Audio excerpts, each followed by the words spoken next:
We सी के जो underweight लोग होते हैं ना, यूजुअली उनकी कुछ लोग ऐसे होते हैं कि उनकी एज और उनकी हाइट के मुताबिक उनका वेट नहीं होता है, तो उसकी रीज़न क्या हो सकती है? मेल न्यूट्रिशन बेसिकली जो है, मेल न्यूट्रिशन जो है ना सिर्फ ये कि जिसको हम अंडर नरिश्ड लोग कहते हैं, हाँ। वो लोग जिनके न्यूट्रिएंट्स और जिनके एसेंशियल वाइटामिन्स जो है वो उनको उनकी डाइट के मुताबिक मिल नहीं पाते। It's sometimes over nutrition as well.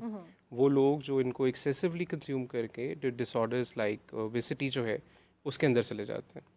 अब BMI is a very wonderful way of rating people. BMI of less than 18 are undernourished people, malnourished people. A BMI of greater than 25 is obesity. और फिर morbid obesity जो है वो 40 और 35 की range में आते हैं with co-morbs and without co-morbs.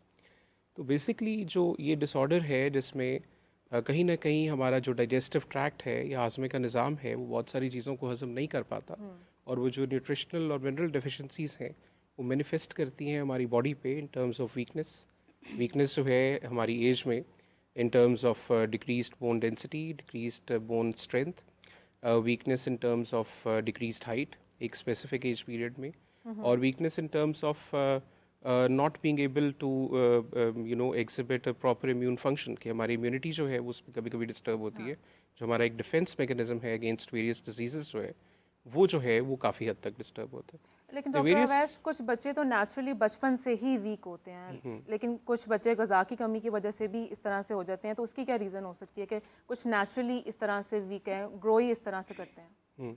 The various disorders that come into it ना, मतलब एक डिसऑर्डर जो बड़ा फेमस है जिसको हम एनोरेक्सिया नर्वोसा के नाम से कहते हैं, उसमें लोगों का एक मेंटल कंपोनेंट भी होता है कि डिस्पाइट बीइंग वेरी लो इन वेट उनको कंसर्न रहता है अपनी लुक्स के बारे में, कंसर्न रहता है कि डिस्पाइट लोग उनको बार बार बताते हैं जिस तरह आपने कहा कि वो अंडर नरिश्ड हैं और उनकी फिजिक ठीक नहीं है, उनकी लुक्स के बारे में उनके एक फॉल्स परसेप्शन होता है कि दे स्टिल ओवर वेट या they still need to reduce their wait.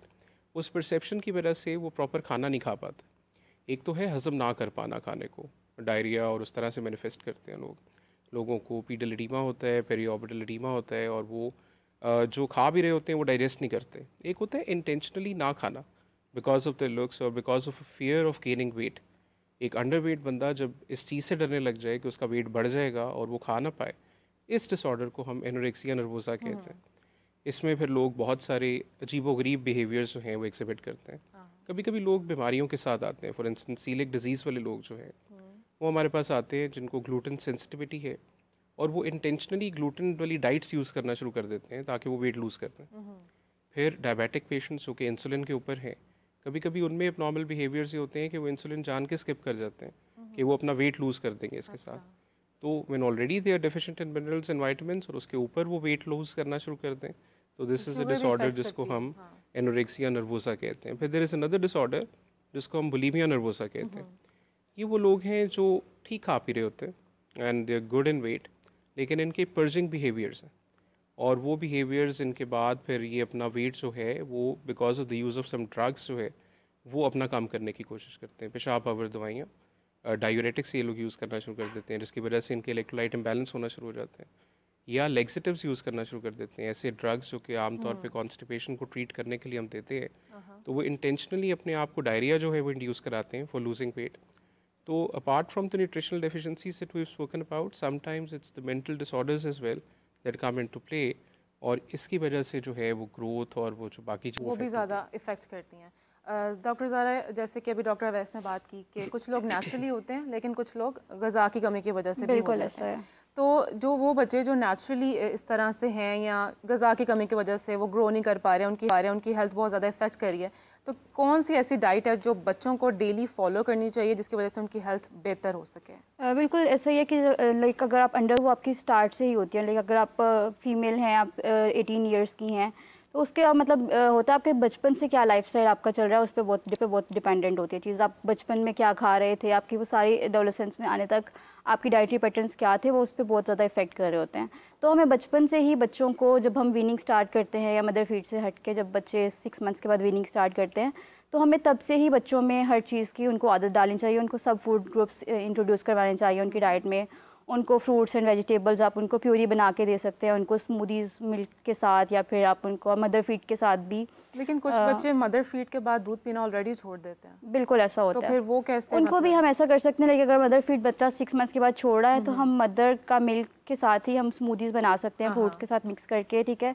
अगर बच्चा वो नहीं ले रहा तो हम उसको बॉक्स मिल्क जो होता है उसमें भी इंट्रोड्यूस करवा सकते हैं। इसके अलावा हम उनको डिफरेंट प्रोटीन से इंट्रोड्यूस करवा सकते हैं। हम उनको चिकन नगेट्स वगैरह बिल्कुल प्यूरी की फॉर्म में उनको ग्राइंड करके हम वो चीज़ें दे सकते हैं। किस एज से ये स्टार्ट कर सकते हैं सारी चीज़ें? 6 मंथ्स के बाद, 6 मंथ्स के बाद, ठीक है। आपने कंसिस्टेंसी पहले लिक्विड ही रखनी है थोड़ी, फिर उसको कंसिस्टेंसी को थोड़ा थोड़ा आपने इंक्रीज करते रहना है। पहले थोड़ा सा मीडियम उसकी होगी कंसिस्टेंसी, फिर आहिस्ता आहिस्ता हम सॉलिड्स को इंट्रोड्यूस कराएंगे। लेकिन कुछ बच्चे ऐसे भी तो होते हैं ना कि वो अपनी एज से बहुत छोटे भी लग रहे होते हैं। अगर 6 मंथ्स का एक बच्चा है तो वो 3 मंथ्स का लग रहा है। उसमें ये भी इशू होता है, मदर की बहुत इंपॉर्टेंट होती है ग्रोथ। अगर मदर ही अंडरवेट है तो उसकी लैक्टेशन में भी प्रॉब्लम होगी, उसकी प्रेगनेंसी में भी प्रॉब्लम होगी। अगर मदर का ही मदर फीड में इतने न्यूट्रिएंट्स नहीं है या उसका मदर फीड प्रॉपर नहीं आ रहा तो बच्चे में उस चीज़ की भी डेफिशिएंसीज रहती हैं।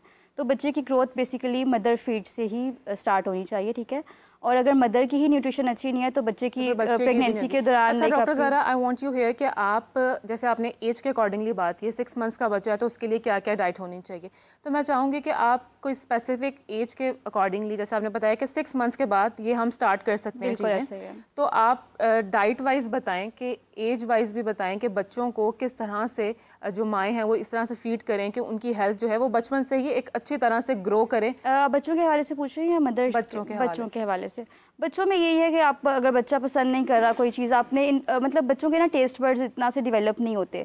आप बच्चों को टेस्ट का इतना पता नहीं होता। हम स्टार्टिंग में ही बच्चों को जो टेस्ट डेवलप करवाएंगे, हमें हर चीज़ देनी चाहिए। कुछ माएँ होती हैं स्पाइसी फूड्स बच्चों को बिल्कुल नहीं देती, या कहते हैं कि बच्चे स्पाइस कैसे खाएंगे। तो अगर बच्चों को बचपन से ही आप कोई किसी चीज़ की आदत नहीं डाल रहे, या अगर आप उनको दूध नहीं पिला रहे, रिस्ट्रिक्ट कर रहे हैं, रिस्ट्रिक्टिव ईटिंग आ जाती है। कुछ बच्चे फिर चूज़ी होना शुरू हो जाते हैं उस हवाले से। तो आपने बचपन से ही बच्चों को हर चीज़ खाने की आदत डालनी है। कुछ बच्चे सब्जियां नहीं खाते, जैसे माएँ कंप्लेन करती हैं हमारे बच्चे बिल्कुल सब्जियां नहीं खाते। जब तक आप उनको बचपन में ही सब्जियां बॉईल करके दे सकते हैं आप उनको किसी भी फॉर्म में, ठीक है, उसको आप अट्रैक्टिव बना सकते हैं बच्चों के लिए। बच्चों के लंच में आजकल पेरेंट्स करते हैं कि स्नैक्स दे दिए, चिप्स दे दिए, चॉकलेट्स दे दी। तो अगर हम उनको तभी से एक हेल्दी ईटिंग की तरफ लेके जाएँ तो उनमें ये चीज़ें डिसऑर्डर्स काफ़ी हद तक बेहतर हो सकते हैं।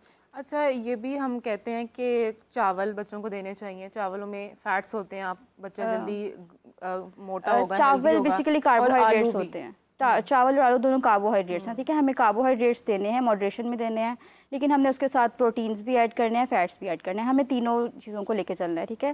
सिर्फ हम कार्ब्स पे फोकस नहीं कर सकते कि आप सिर्फ आलू चावल दें तो बच्चे का वजन बढ़ेगा। हम अक्सर फैमिलीज़ में भी देखते हैं, मैं भी अपनी फैमिलीज़ में देखती हूँ कि जो माएँ होती हैं ना, छोटे छोटे बच्चों को फ्राइज़ बना के दे दी हैं, नमक काली मिर्च डाल के दे दिया, वो बच्चा सुबह भी फ्राइज़ खा रहा है, शाम को भी और रात को भी। वो फ्राइड आइटम्स इतनी एक्सेसिव ईटिंग उसकी भी ठीक नहीं होती, ठीक है। आप उसको अगर मैश पोटैटो करके दे दें, बॉईल करके उसको उन चीज़ों में कॉपरेट कर दें, उसमें थोड़ा सा चिकन का पीस ऐड कर दें, आप उसको प्योरी बना के दे दें। लेकिन वेट गेन करने के लिए तो कहा जाता है कि you should eat fried items, तो खा सकते नहीं नहीं, हमारा मकसद वेट गेन में ये नहीं है कि आपने फैट गेन करना है। हमारा मकसद है कि आपने बॉडी के मसल्स भी बनाने हैं, आपका हेल्दी आपने वेट गेन करना है, ठीक है।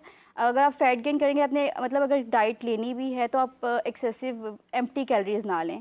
लाइक अगर आप बर्गर खा रहे हैं या आप फ्राइज़ खा रहे हैं तो उससे आपको उतनी न्यूट्रिशन नहीं मिल रही। आप कोशिश करें कि आप ऐसे फूड्स लें जिससे आपको न्यूट्रिशन भी मिले, आपके न्यूट्रिएंट डेफिशिएंसी भी पूरी हो, क्योंकि मकसद सिर्फ वजन बढ़ाना नहीं है, मकसद मेल नरिशमेंट को भी खत्म करना है। लाइक प्रॉपरली अगर हम सिर्फ फ्राइड आइटम्स की तरफ जाएंगे तो ऑब्वियसली वो वेट गेन, वो फैट गेन होगा, वो फैट गेन भी साथ साथ होगा। तो प्रॉपर डाइट फॉलो करनी चाहिए। Excessive amount, excess of everything is bad, literally. तो नॉर्मल क्वांटिटी में आपको हर चीज़ जो है वो फॉलो करनी चाहिए ताकि आप प्रॉपरली अपनी लाइफस्टाइल को हेल्दी बना सकें। अच्छा डॉक्टर वैस, वो इसी के ग़िज़ा की कमी की वजह से कुछ लोग होते हैं जिनका वेट तो बिल्कुल ही नहीं बढ़ता है, या वो जितना मर्जी ट्राई कर लें, या कुछ लोग नेचुरली ऐसे भी होते हैं वो जितना मर्जी खा लें उन्हें लगता ही नहीं है। तो आप क्या बताएंगे उन लोगों को कि जो वेट गेन ही नहीं कर पा रहे हैं, तो क्या ये एक बीमारी में काउंट होता है कि आप खा भी रहे हैं लेकिन आपको फील ही नहीं हो रहा कि आपको कुछ लग रहा है, वेट गेन नहीं हो रहा? अच्छा, अभी हमने कंटेंट के बारे में बात की, खाने की मुख्तलिफ चीज़ें, carb rich diets and protein rich diets. हम पैथोलॉजीज़ की तरफ आते हैं। अब वी ऑल नो कि इंटेस्टाइन जो है, जो हमारी छोटी आंत है, स्मॉल इंटेस्टाइन की बात हो रही है, वहाँ पे ड्यूडेनम, जेजुनम और आइलियम, इसके 3 कंपोनेंट्स हैं जहाँ पे आयरन, फॉलिक एसिड और विटामिन B12 ने एब्जॉर्ब होना है। देयर आर सम डिजीजेस जहाँ पे आप कंटेंट मैटर नहीं करता, it's the ability to absorb the diet, वो आप एब्जॉर्ब पूरी तरह से कर नहीं पा रहे होते। हमने भी सीलिक डिजीज़ की बात की थी, जहाँ पे विलस एट्रोफी की वजह से यानी स्मॉल इंटेस्टाइन की कैपेसिटी ख़त्म हो जाती है कि वो वीट और इस तरह के प्रोडक्ट्स को जो है वो एब्जॉर्ब कर सके। जो रिज़ल्ट आता है वो स्टंटेड ग्रोथ की सूरत में आता है। अभी हमने अंडर नरिश्ड लोगों की बात की, ऐसे लोग अपनी हाइट अचीव नहीं कर पाते, ऐसे लोग बहुत सारी मैलिग्नेंसीज से एक्सपोज होते हैं, बहुत सारे इन्फेक्शंस कॉन्ट्रैक्ट करते हैं। ये लोग ओबीस तो खैर दूर की बात है, ये लोग अपनी नॉर्मल जो है स्ट्रेंथ तक नहीं पहुंच सकते। इनकी हेयर ग्रोथ, इनकी जो बाकी चीज़ें हैं वो सारी की सारी पीछे रह जाती हैं। तो क्या ये बीमारी में काउंट होता है? Is it a disease? Celiac disease is obviously is a disease ना, and we need to identify it. ये बहुत छोटे बच्चों में होना शुरू हो जाती है और वहाँ से उनके ग्रोथ पैटर्न्स जो हैं वो डिस्टर्ब होते हैं। इसकी बाई मोडल डिस्ट्रीब्यूशन है, ये ओल्ड एज में भी लोगों को अफेक्ट करती है, 30s एंड 40s। वहाँ पे इसकी मैनिफेस्टेशन जो है वो स्टंटेड ग्रोथ नहीं है, वहाँ पे ये और तरह की चीज़ें करती है। फॉर इंस्टेंस स्मॉल लिम्फोमा है, ईटल है एक बीमारी जो इसके साथ एसोसिएटेड है सीलिक डिजीज़ के साथ। There is another term that we very commonly use and that is protein energy malnutrition. Again small intestine और लार्ज इंटेस्टाइन की जो एब्जॉर्प्टिव कैपेबिलिटी है, हम डाइट जिस तरह की भी दे रहे हो, प्रोटीन दे रहे हो या कार्ब्स दे रहे हो, जब वो एब्जॉर्ब ही नहीं होगी तो ऑब्वियसली वो ग्रोथ पे और आपकी जो हेल्थ है उस पर इफेक्ट करेगी। Likewise IBD inflammatory bowel disease एक बीमारी है जहाँ पे बड़ी आंत में जो है उसकी जो खाने को एब्जॉर्ब करने की कैपेसिटी है वो कम हो जाती है and patient start losing blood. तो ऐसे पेशेंट्स अनीमिया के साथ आते हैं, खून की कमी के साथ हमारे पास आते हैं।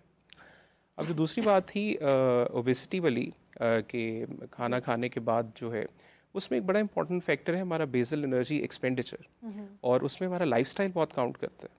हमारा लाइफस्टाइल और बहुत सारे लोगों का, इवन हमारा भी अब, कि there are long sitting hours और एक्सरसाइज जो है उसकी बहुत कमी है।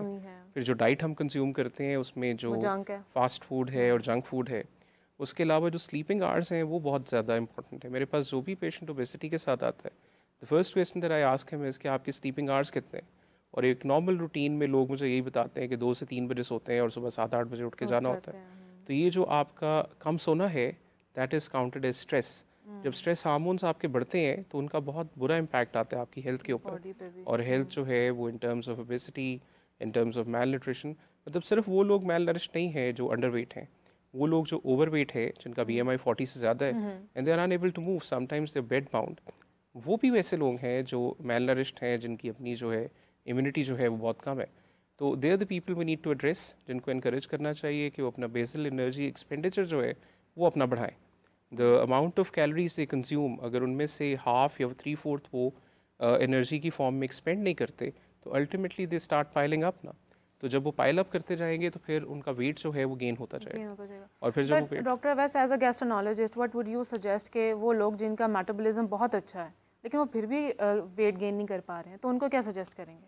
अपनी सबसे पहले तो पैथोलॉजी को आइडेंटिफाई करना चाहिए। If there is a disease process, हमने 2-3 बीमारियों का जिक्र किया, तो do go to your physician और योर डॉक्टर और आइडेंटिफाई कराएं कि कोई बीमारी वाला प्रोसेस तो नहीं है। अल्टीमेटली अपनी लाइफस्टाइल को चेंज करना चाहिए, एक न्यूट्रिशनिस्ट के पास जाके अपनी न्यूट्रिशन को एडजस्ट करना चाहिए। समटाइम्स हम बहुत अच्छा खाना खा रहे होते हैं लेकिन that is deficient in a few nutrients ना, जो कि इम्पैक्ट कर रहे होते हैं।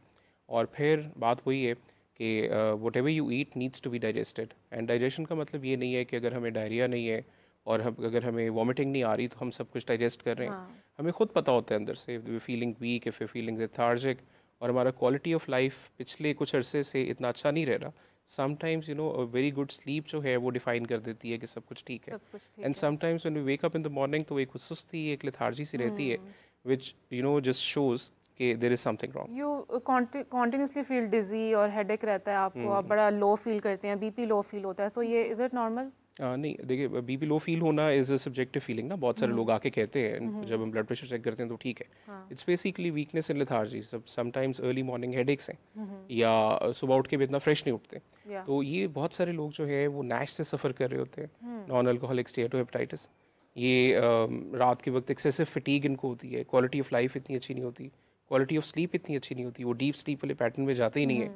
तो जब वो इस तरह की नींद 7-8 घंटे भी पूरे करके उठ जाते हैं तो सुबह के वक्त तो डिजीनेस और वो लो एक फीलिंग जो है वो आती है। तो दैट इज़ समथिंग दैट यहाँ पे इनको इन्वेस्टिगेट करना चाहिए और अगर कोई पैथोलॉजी है तो उसको आइडेंटिफाई लेकिन समटाइम्स ज़्यादा सो के भी आप जब सुबह उठते हैं आप 12 घंटे सो के भी उठेंगे यू फील टायर्ड। हाँ, स्लीप में ना एक टाइम है डीप स्लीप का, वो एक फ्रैक्शन है टोटल स्लीप की। अगर आप वो वाला टाइम पूरा नहीं कर पा रहे तो it's not the number of hours that count, it's only the amount of deep sleep जो है ना जो आपको सुबह उठ के फ्रेश करती है।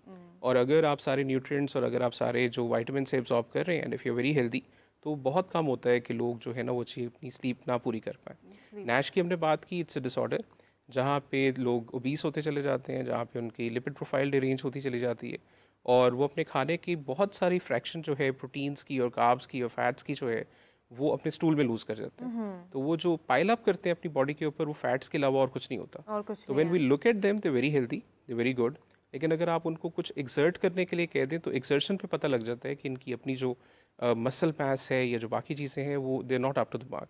तो ऐसे लोगों को अपनी डाइट पे और अपनी ओबेसिटी पे और अपने स्लीप पैटर्न्स पे और अपने जंक फूड पे, हम एशियन लोग जो हैं वे वेरी नोटोरियस ना, हम जिस टेम्परेचर पे खाना पकाते हैं उस टेम्परेचर पे बहुत सारी जो नेचुरल चीज़ें हैं वो तो वैसे ज़ाया कर देते हैं। And we taste conscious as well, हम जो स्पाइसेस और वो ऐड करते हैं बहुत ज़्यादा डाल के इतना ज़्यादा उसको फ्राई करके पका के हम सारा कुछ उसकी जो नेचुरल ग़िज़ाइयत होती है वही ख़त्म कर देते हैं। फिर हमने अपने कल्चर का हिस्सा बना लिया है फिज़ी ड्रिंक्स और ये सारा कुछ।